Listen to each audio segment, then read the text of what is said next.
On observe des rides circulaires qui s'élargissent et s'éloignent du centre. La surface de l'étang subit une perturbation sous forme de rides circulaires dont le centre est le point d'impact de la pierre sur l'eau. On passe par la suite à la deuxième situation. On déplace vers le haut l'extrémité est d'une sorte de chaîne. Regardons ensemble l'animation.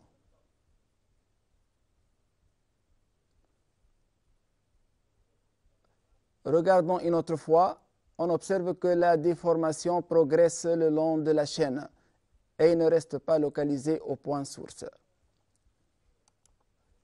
Les différents points de la chaîne subissent des déplacements semblables à ceux que la main a engendrés au point source. Bon, ici, si on revient aux deux situations étudiées, nous remarquons que la déformation ne reste pas localisée au point source. Plutôt, dès que les causes de sa naissance disparaissent, elle progresse le long du milieu considéré. On dit que le milieu est un milieu élastique. Donc, c'est un milieu, tout simplement, milieu élastique, c'est un milieu qui reprend de lui-même sa forme initiale après avoir subi une perturbation ou déformation. Et la déformation produite est dite un ébranlement. C'est toute déformation produite dans un milieu élastique. Je parle également de la propagation. C'est tout phénomène décrit par l'évolution d'un ébranlement ou des mouvements d'une particule dans le temps et l'espace par rapport à un milieu donné. Bon. Je signale aussi de la durée de propagation. C'est le temps θ que met un ébranlement pour parcourir une certaine distance. On passe par la suite au plan de cette leçon. Tout d'abord, je vais parler de la propagation d'un ébranlement. Puis, on étudie les ondes progressives sinusoïdales. Ensuite, ondes progressives le long d'une corde. Ondes progressives à la surface d'un liquide. Ondes progressives le long d'un ressort. Et finalement, je vais parler des ondes sonores. Commençons par la propagation d'un ébranlement le long d'une corde. Voyons ici l'animation lorsqu'on secoue l'extrémité de la corde. Vous voyez que la déformation ou l'ébranlement ne reste pas localisé au point source. Ici, lorsqu'on communique une secousse, un ébranlement se propage et provoque le déplacement des différents points de la corde. On passe par la suite à la conclusion. On constate que la direction de l'évolution de l'ébranlement le long de la corde est perpendiculaire à la direction de déplacement des différents points de cette corde. Un tel ébranlement est dit transversal. Voyons ici la deuxième partie de la propagation d'un ébranlement le long d'un ressort. Voyons ensemble l'animation.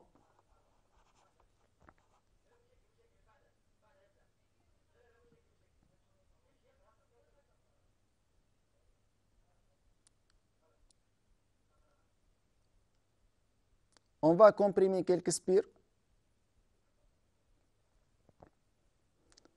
Voyons ici le résultat.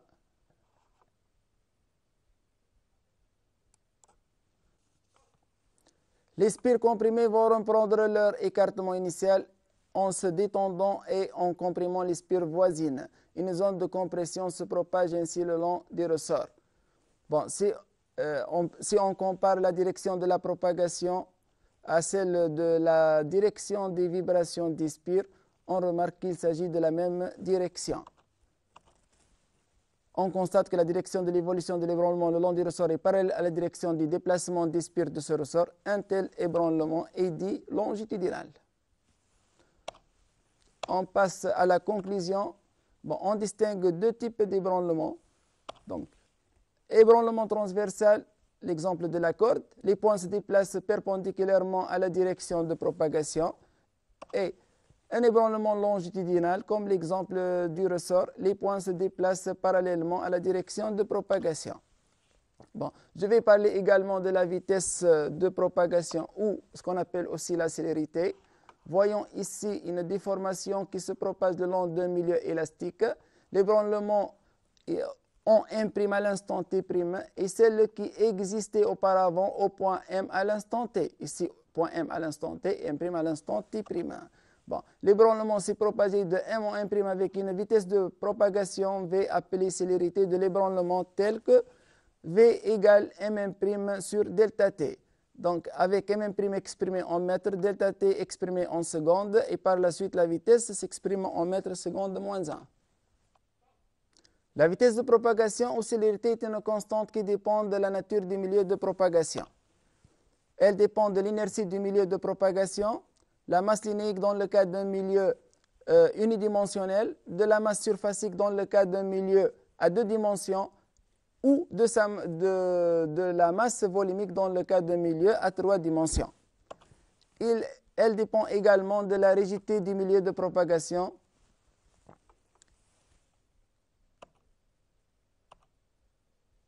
Bon, je passe par la suite à toujours dans le cadre de la propagation d'un ébranlement. Ici, considérons un ébranlement qui se propage le long d'une corde. Voilà, on remarque ici que tout point du milieu de propagation situé à une distance d égale Sm de la source reproduit le mouvement de celle-ci avec un retard. Donc, ce retard désigne le temps mis par l'ébranlement pour se propager de S à M. On parle ici du principe de propagation. Donc, voyons ici l'équation s'écrit Ym de t est égal Yst moins θ avec θ égale d sur V. Et le signe moins désigne ici le retard.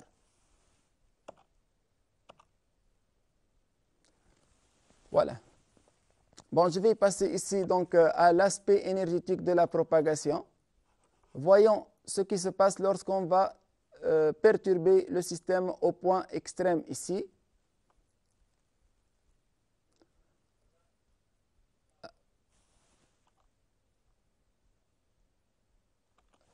On remarque que chaque point monte puis descend, mais n'est pas entraîné par l'ébranlement. La propagation d'un ébranlement s'effectue alors sans déplacement de matière. Elle correspond à un transport d'énergie. C'est pour cette raison qu'on préfère le mot célérité au mot vitesse auquel est associée la notion de déplacement de matière.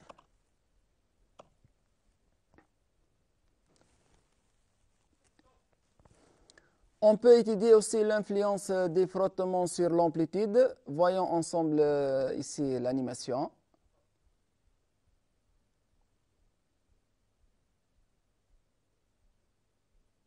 Voyons ensemble comment l'amplitude diminue, et ceci à cause des frottements. Il s'agit ici d'un milieu unidirectionnel. À cause des frottements existants lors du passage de la perturbation dans le milieu matériel, une partie de l'énergie sera dissipée. Donc l'amplitude nécessairement diminue. On peut parler également de notre phénomène. Dans le cas d'un milieu à 2 ou à 3 dimensions, l'amplitude diminue même si l'amortissement est négligeable.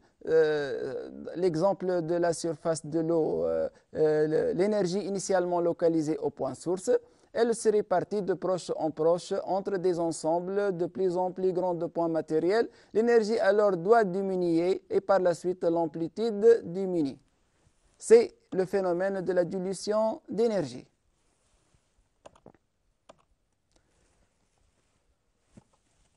Il est très rare de rencontrer dans la nature des phénomènes qui résultent d'un seul ébranlement. La succession d'ébranlements identiques dans un milieu élastique donne naissance au phénomène d'onde. Voyons ici l'exemple d'une lame vibrante dans un milieu quelconque. Le milieu, donc, c'est nécessairement élastique. Nous voyons comment donc, on peut obtenir une onde ici sinusoïdale. Lorsque la vibration des points du milieu de propagation obéit à l'équation y de t égale a sinus oméga t plus phi, l'onde est dite sinusoïdale. Bon, le caractère transversal ou longitudinal d'une onde est fonction de celui des ébranlements correspondants. Si l'ébranlement est transversal, l'onde est dite transversale. Dans le cas où l'ébranlement est longitudinal, l'onde est dite longitudinale. Comme dans le cas d'un seul ébranlement, l'onde est caractérisée par une célérité V qui dépend des propriétés du milieu de propagation. Lorsque le milieu de propagation est illimité, l'onde progresse davantage et s'éloigne de la source. On parle ici d'une onde progressive.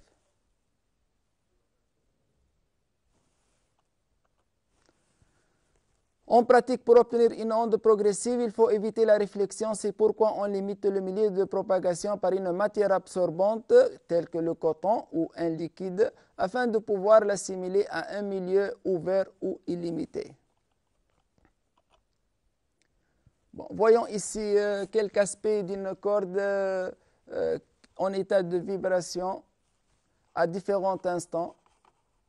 Voilà, ici c'est l'état à l'instant 0, ici l'état à l'instant 0,25 t, avec t c'est la période de vibration de la source. Ici l'état après 0,5 période, ici l'état ou l'aspect à l'instant 3/4 de t, et la dernière aspect c'est après une période de vibration de la source. Bon, regardons ici la distance parcourue par l'onde pendant cette période de vibration. Par définition, c'est la longueur d'onde lambda. Donc, la longueur d'onde lambda d'une onde sinusoïdale est la distance parcourue par l'onde pendant une période de t de vibration. Lambda égale v fois t, avec v c'est la célérité et t c'est la période de vibration de la source. La longueur d'onde dépend de v, du milieu de propagation.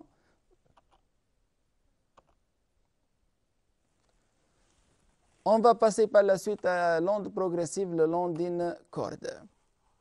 Donc ici une lame vibrante, donc c'est l'extrémité de la lame qui va être animée d'un mouvement rectiligne sinusoïdal. Ici une corde élastique légèrement tendue. On a utilisé ici du coton afin d'éviter la réflexion comme on a dit. Puis on va observer donc l'expérience en lumière ordinaire. Voyons ensemble l'animation. La corde paraît sous forme d'une bande floue. Bon, comme vous voyez, en lumière ordinaire, il est impossible d'observer l'aspect instantané de la corde ou de suivre le mouvement d'un point M quelconque. Pour étudier le mouvement d'un point M de la corde, on peut utiliser une méthode d'analyse optique. Bon, ici, le dispositif toujours reste formé d'une lame vibrante de la corde élastique. On a ajouté ici un miroir tournant.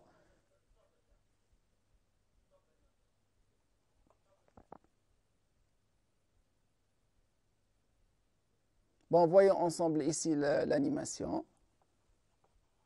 Bon, la corde, toujours, il paraît sous forme d'une bande floue. On va éclairer la corde par un faisceau lumineux qui tombe sur un miroir tournant.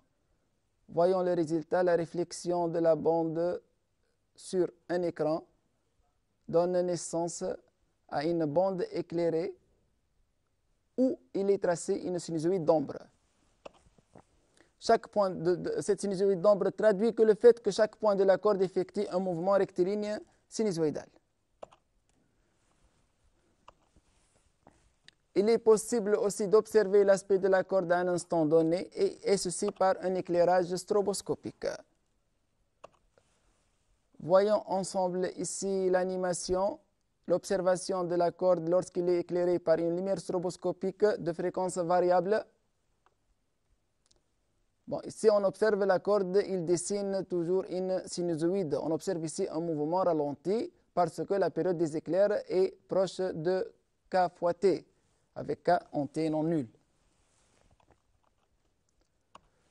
Bon, l'observation en lumière stroboscopique, si la période des éclairs est égale à K fois T avec K en T non nul, T est la période de vibration, la corde paraît immobile sous forme d'une sinusoïde. Si la période des éclairs devient très proche de KT, on a l'impression d'observer une progression lente de la sinusoïde, c'est-à-dire un ralenti apparent soit dans le même sens de propagation, soit dans le sens qui lui est contraire. On passe par la suite à l'étude théorique. D'après le principe de propagation, tout point M de la corde situé à une distance x de la source S reproduit le mouvement de la source avec un retard θ. On a YS égale A sinus oméga t plus phi S. A, c'est l'amplitude, oméga, c'est la pulsation, et phi S, c'est la phase initiale de la source. D'après le principe de propagation, Ym de t égale YST moins θ pour t supérieur ou égal à θ. Et par la suite, l'équation de l'onde s'écrit ym de t égale a sinus 2 pi t sur t moins 2 pi x sur lambda plus phi s. On reste toujours dans l'étude théorique. On remarque bien que ym de t est une fonction de deux variables x et de t. L'étude de ce type de fonction se fait en deux étapes. Si on fixe x, t alors variable, on obtient une sinusoïde de temps de période temporelle t qui traduit le mouvement d'un point bien déterminé de la corde, ce qui correspond à la méthode d'analyse optique. Si t est fixe, alors x, ça sera variable. On obtient une sinusoïde d'espace de période spatiale lambda traduisant l'aspect de la corde à un instant donné. Donc, ceci correspond à l'observation stroboscopique. On parle ici d'une double périodicité de Land, une périodicité temporelle de période t et une périodicité spatiale lambda. On écrit yx de t égale y de xt plus t ou plus même plus kt, et y de x et de t est égal à y de x plus lambda ou k lambda et de t. On passe par la suite à une application sur la corde vibrante. L'extrémité S d'une corde SA de longueur 1 mètre tendue horizontalement effectue un mouvement rectiligne sinusoïdal d'équation ys de t égale a sinus de 100 pi t pour t supérieur ou égal à 0. On voit ici bien que la phase de la source est égale à 0, c'est-à-dire la source va commencer à vibrer dans le sens positif. Sachant que la célérité des ondes le long de cette corde est V égale 20 mètres seconde moins 1, la première question représentait la sinusoïde des temps du point M1 tel que SM1 égale 30 cm. La deuxième question comparait les mouvements de S et M1. La troisième question dessinait l'aspect de la corde à l'instant T1 est égal à 1,75 10 moins 2 secondes. Voyons quelques instants de l'application.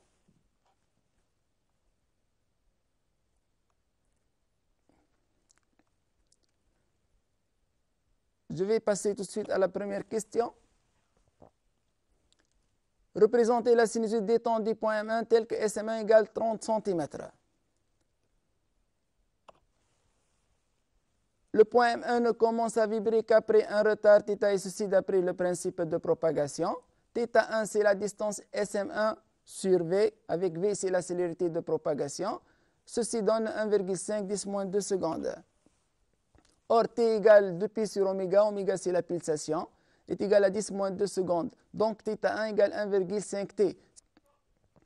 Donc, le point M1 va commencer à vibrer à partir de l'instant 1,5 t, exactement comme a commencé la source dans le sens positif.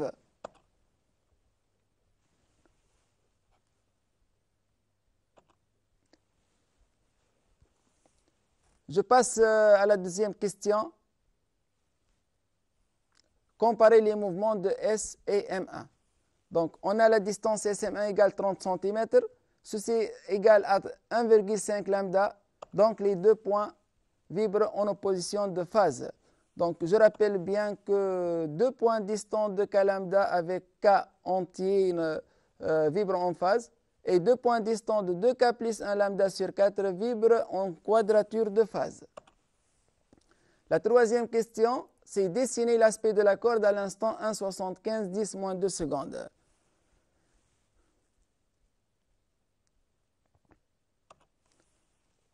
À l'instant 1,75 10 moins 2 secondes, qui est égal à 1,75 t, l'onde progresse de 1,75 lambda. La source a commencé à vibrer dans le sens positif. On aura alors une crête du côté du front d'onde.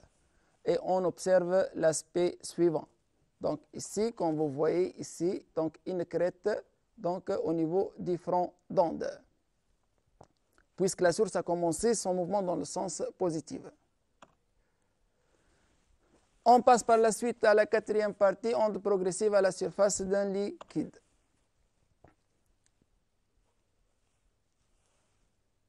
Bon, ici, on dispose d'une équivalente. On va exciter la surface d'un liquide par une lame vibrante sinusoïdalement au cours du temps. Bon, l'observation en lumière ordinaire, on voit des rides qui progressent vers les bords de la cuve. On observe donc des rides circulaires qui se propagent vers les bords de la cuve onde.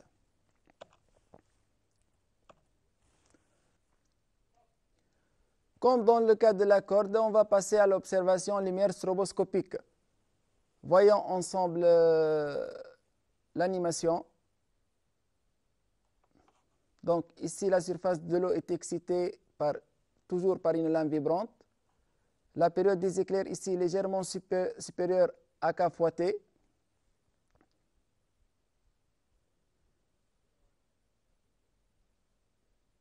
Ici, on a changé la période. Donc, la période des éclairs est légèrement inférieure à K fois T.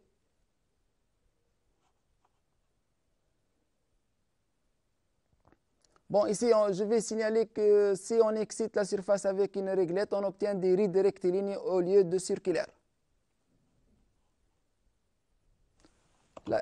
La conclusion, donc, si TE égale K fois T, la surface de l'eau paraît immobile sous forme d'une succession de creux et de crêtes, alors que si TE est très proche de KT, on observe un mouvement ralenti des rides soit dans le sens réel, soit dans le sens contraire au sens de propagation. On passe à l'étude théorique. D'après le principe de propagation, tout point M de la surface situé à une distance R de S reproduit le mouvement de la source avec un retard θ. L'équation de la source YS de T égale A sinus oméga T plus phi S. D'après le principe de propagation, Ym de T égale YST moins θ pour T supérieur ou égal à θ. On obtient l'équation de l'onde Ym de T égale A sinus 2πT sur T moins 2πr sur lambda plus phi S. Donc, comme vous voyez ici, exactement comme dans le cas de la corde, on remplace tout simplement X par R. On reste toujours dans l'étude théorique. Tous les points de la surface du liquide situés à une même distance de S se trouvent dans le même état de vibration. Comme dans le cas de la propagation le long d'une corde, l'équation de l'onde qui se propage à la surface de l'eau est fonction de deux variables R et de T, d'où la double périodicité de l'onde. On passe par la suite à une application. L'énoncé, une onde progressive circulaire issue du point source S se propage à la surface d'un liquide avec la célérité 0,48 m/s moins 1. Le mouvement de S débute à l'instant 0 secondes. On donne sur la figure ci-dessous une coupe transversale de la surface à un instant de date T1 passant par S et par M1 situé à R1 égale 21 mm de S. Voyons ici le point M1.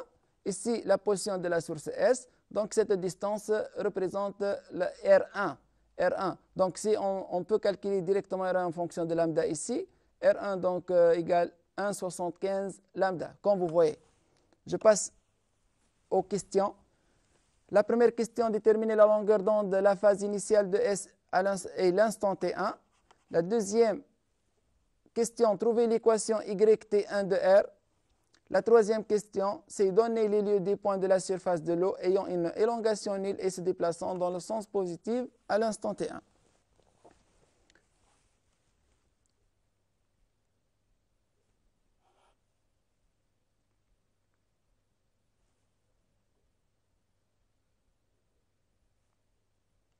On passe par la suite à la première question.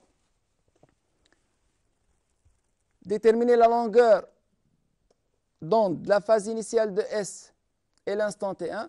Bon, comme j'ai dit ici, la distance entre la source et le point M1 est égale à 1,75 lambda, est égale à 21 mm. Donc, on peut calculer la valeur de lambda. On obtient finalement lambda égale 12 mm. Concernant la phase de la source, bon, je vais ici regarder le front d'onde. Le front d'onde est un creux, comme vous voyez ici. Donc, la source nécessairement a commencé son mouvement dans le sens négatif et par la suite, phi S égale à pi. La partie extrême de l'onde est un creux, la source a commencé son mouvement à l'instant 0 dans le sens négatif, donc phi S est égal à pi. Pour calculer la date T1, donc ici, il faut chercher la position du front d'onde par rapport à la source. Donc ici, la distance, c'est 1 lambda, 2 lambda, 2,5 lambda. Et on sait que pour progresser de lambda, l'onde lui faut une durée égale à une période T de vibration. À l'instant T1, l'onde a parcouru la distance 2,5 lambda, d'où T1 égale 2,5 T. Ceci donne 6,25 10 moins 2 secondes. La deuxième question, c'est trouver l'équation YT1 de R. Ici, Y en fonction de R. Vous voyez ici, donc, c'est une coupe transversale de la surface. Bon, Regardons ici le début de cette courbe. Donc, à partir du point source, donc la courbe est décroissante. C'est-à-dire la phase vaut nécessairement pi. Et pour les points situés à une distance supérieure à 2,5 lambda, on a y de r égale à 0. C'est-à-dire ces points sont encore en état de repos. Bon, y r égale 0 si r supérieur à 2,5 lambda, y r égale a sinus 2πr sur lambda plus pi si r inférieur ou égal à 2,5 lambda. Donc ici, on peut remplacer la lambda par sa valeur. Pour la troisième question, donnez les lieux des points de la source, donnez les lieux des points de la surface de l'eau ayant une élongation nulle et se déplaçant dans le sens positif à l'instant T1. On va s'aider avec une animation. Voyons ici, c'est une particule qui se trouve à la surface de l'eau et en train d'une propagation d'onde. Donc ici, si le point est situé sur une courbe décroissante ou sur une partie décroissante de la courbe, elle est en train de se déplacer vers le haut, tandis que si le point est situé sur une partie croissante de la courbe, elle est en train de se déplacer vers le bas. Si on a compris cette animation, donc dans notre cas, le point source est placé sur une partie décroissante de la courbe, donc nécessairement à l'instant T1, elle est en train de se déplacer vers le haut. De la même manière pour le point de la coupe situé à une distance lambda de la source, et également la même chose pour le point situé à 2 lambda de la source. Bon, ici, on a demandé les points de la surface, donc les points de la surface vont être donc situés sur des cercles. Donc le point source S, c'est un point nécessairement, et les points de la surface situés sur les deux cercles de rayon R1 égale lambda et R2 égale 2 lambda. On passe par la suite à la cinquième partie, onde progressive le long d'un ressort. On dispose ici, comme vous voyez, d'un ressort aspire non jointif dont l'une de ses extrémités est attachée à un vibreur qui lui impose des vibrations sinusoïdales de période de t. En lumière ordinaire, le ressort nous paraît exactement comme dans le cas de la corde flou. En lumière stroboscopique, on peut observer ensemble l'animation. Voyons l'animation. Voilà, comme vous voyez, on peut observer les spires au cours du temps. L'observation en lumière stroboscopique, si T égale K fois T, le ressort paraît immobile sous forme d'une succession de zones alternativement comprimées et dilatées. Si T est très proche de KT, les zones comprimées et dilatées paraissent progresser lentement le long du ressort. On observe un ralenti apparent soit dans le sens réel, soit dans le sens qui lui est contraire. On passe finalement aux ondes sonores. Bon, le son ne se propage pas dans le vide, sa propagation nécessite un milieu matériel, c'est une onde mécanique. La propagation d'une onde sonore contenue dans un tuyau ressemble à la propagation d'une onde longitudinale le long d'un ressort. Voyons cette animation ensemble. Donc ici, un haut-parleur qui émet des vibrations sonores. Donc ici, ce que nous voyons en bleu, c'est une tranche d'air. Voyons, elle rassemble exactement à une spire, dans le cas d'un ressort. Voilà. Donc, c'est le principe de la propagation des ondes sonores. En tout point de l'air environnant une source sonore, un microphone capte des variations de pression. Si ces variations sont sinusoïdales, le spot d'un oscilloscope branché à la sortie du micro décrit alors une sinusoïde. Je vais passer à une étude expérimentale. Voyons ici la première activité. Comme vous voyez ici, on dispose d'un GBF, d'un oscilloscope et d'un haut-parleur et aussi d'un microphone.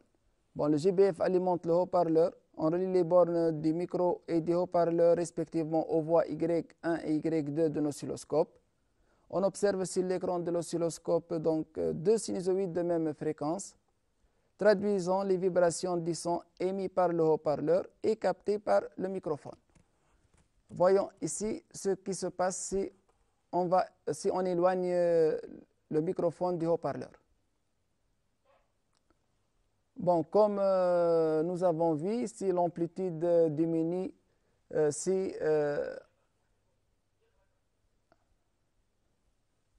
donc, comme vous voyez, si l'amplitude diminue, lorsqu'on s'éloigne du haut-parleur.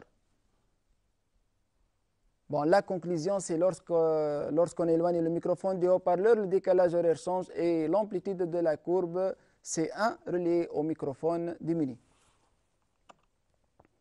Je vais passer à une deuxième activité. Bon, ici, je vais déplacer tout simplement dans l'espace le microphone tout en gardant une distance D du haut-parleur constante. Voyons ensemble l'animation. Voilà, regardons ensemble l'amplitude de la courbe reliée au microphone. Pratiquement, on n'a pas...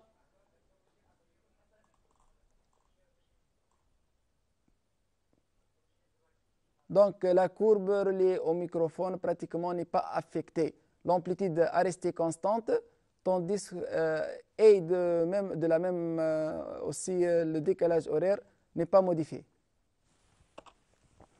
En déplaçant le microphone dans l'espace tout en conservant des constantes, la courbe C1 n'est pas affectée. Donc, il s'agit ici d'une onde sphérique et longitudinale. Donc, les ondes sonores sont sphériques et longitudinales. Bon, je vais passer à une troisième activité sous forme d'une application mesure de la célérité du son dans l'air atmosphérique. Bon, ici, on note bien la valeur de la fréquence, c'est 1000 Hz ou 1 kHz. Ici, j'ai placé le microphone de manière que les deux courbes C1 et C2 soient initialement en phase. On va déplacer le microphone à partir de ce point, de manière que les deux courbes soient de nouveau en phase. On voit ensemble ici l'animation. Bon. Voilà, à ce niveau, nous remarquons que les deux courbes sont en phase, presque à une distance de 34 cm. Bon, qu'est-ce qu'il représente cette distance? Nécessairement, c'est la longueur d'onde lambda, dans le cas des ondes sonores.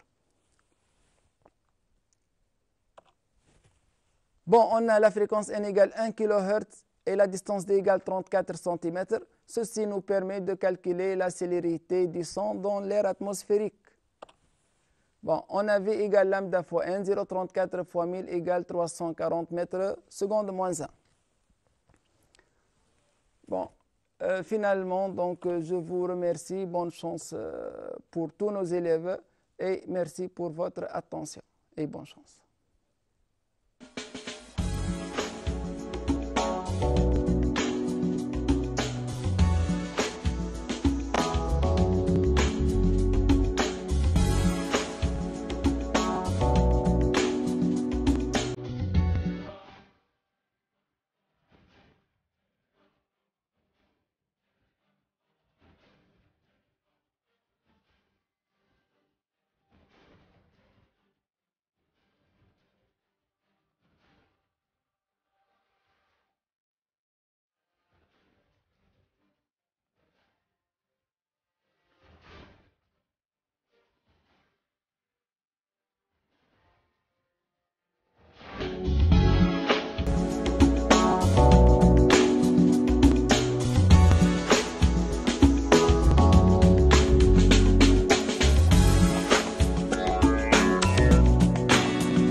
أبنائنا التلاميذ، مرحبا بكم في هذه الحصة المتجددة من حصص الدعم المنهجي الموجهة لتلامذة السنة الرابعة آداب. طبعا موضوع هذه الحصة يتصل بمنهجية تحليل النص وتحديدا النص القصصي القديم أنموذجا، وسنشتغل على سند محدد هو نص من قسم الرحلة من رسالة الغفران لأبي العلاء المعري. إذن هذه الحصة المنهجية أبنائنا التلاميذ لها قيمة أساسية في الاستعداد للامتحان، لأن التلميذ يمكن طبعا في اختبار البكالوريا النهائي في آخر السنة أن يختبر في نوعين من الامتحان، إما امتحان المقال أو امتحان تحليل النص. وطبعا كما يعلم أبناؤنا التلاميذ فإن النص هو نسيج من العلامات المتكاملة والتي تنبني على علاقات داخلية، ولا بد طبعا للتلميذ من أن ينظر إلى هذا النسيج المتكامل من العلامات اللغوية وفق منظور بنيوي أولا ثم وفق منظور دلالي ثانيا، فيرقى طبعا من الفهم الإجمالي للنص وبناء معنى له إلى تأويل مقاصد الكاتب فيه. طبعا هذا مدخل أول يتصل بمفهوم النص. اخترنا أبنائنا التلاميذ أن نتطرق إلى منهجية تحليل النص القصصي القديم انطلاقا من هذا التمشي المنهجي. إذن بنينا الحصة على توطئة تتصل بالحديث عن مميزات القص القديم. وكما هو معلوم فإن من مميزات القص القديم ما يجعل النص القصصي مثل النادرة والمقامة والحكاية المثلية، وكذلك نص أبي العلاء المعري في رسالة الغفران نصا متميزا عن النص الروائي الحديث. وطبعا بين النص القديم والنص الحديث هنالك فروق نوعية من حيث طرائق البناء وطرائق تشكل المعنى. المستوى الثاني من التمشي المنهجي هو أننا سنتوقف عند طرائق تفكيك النص القصصي القديم، سواء من حيث حركة المعنى في النص أو من حيث حركة المعنى في المقطع الواحد أو الوحدة الأولى. أما اللحظة الثالثة من بناء الحصة فتتصل بمقومات الكتابة في تحليل النص. وكما هو معلوم فإن التلميذ ينتج نصا متكاملا ومقالا متكاملا يقوم على عناصر أساسية كالمقدمة والجوهر والخاتمة، ولا بد أن نقدم له في ثنايا هذه الحصة جملة من التوجيهات المتصلة بطرائق الكتابة والتحرير. ثم نخلص أبنائنا التلاميذ في النهاية إلى تقديم جملة من التوصيات والمحاذير، يعني ما يجب على التلميذ أن يتبعه وما ينبغي عليه تجنبه. إذن إن شئتم يمكن أن نتحدث في باب التوطئة عن خصائص النص القديم. طبعا كما هو معلوم فإن نص أبي العلاء المعري يقوم على سارد، وهذا السارد يجب أن نميزه أولا عن الكاتب، فهنالك فارق كبير بين الكاتب باعتباره كائنا من لحم ودم، كائن يسكن التاريخ وله موقع معلوم في الواقع وهو أبو العلاء المعري الذي أنشأ رسالته ردا على رسالة ابن القارح، وبين السارد باعتباره عنصرا فنيا أو عنصرا بنيويا يقوم على حضور مكثف في المستوى يعني الفني في بناء النص القصصي. إذن كلما تحدثنا عن نص قصصي تحدثنا عن سارد أو راو ينجز هذا النص وينتجه وله فيه وظائف. ومن أهم الوظائف التي ينتجها السارد في النص القصصي هو عرضه للأحداث ودفعه بحركة الحدث ونموه، طبعا وفق حبكة قصصية وعقدة قصصية محددة.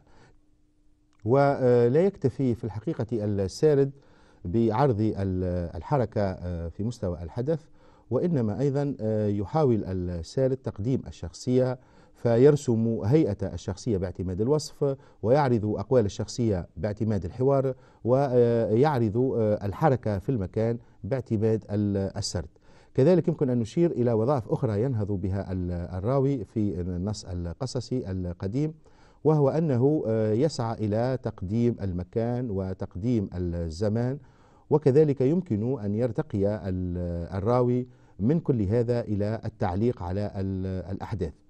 طبعا يمكن أن نشير إلى مسألة هامة في الحقيقة في النص القصصي القديم وتحديدا في قسم الرحلة من رسالة الغفران، وهو أن السارد وهو يسرد يعمد ومن ورائه طبعا الكاتب إلى اعتماد الصنعة الفنية مثل السجع وسائر المحسنات البديعية. وهذه الظاهرة أبنائنا التلاميذ ملازمة للقص القديم كما ذكرت إما في باب المقامات أو في قسم الرحلة من رسالة الغفران، وهي ظاهرة تتصل بالزخرف الفني الذي يجعل من النص قائما على وظيفة جمالية ويشد إليه خاصة عند القراءة الأسماع. من خصائص القص القديم الشروح اللغوية، فكثيرة هي الشروح اللغوية التي ضمنها المعري سرده لقصة دخول ابن القارح إلى الجنة، فكثيرا ما كان يتوقف عند بعض الألفاظ ويشرحها شرحا إما مستفيضا باعتماد نوع من الاستطراد، ويمكن أن يشرحها شرحا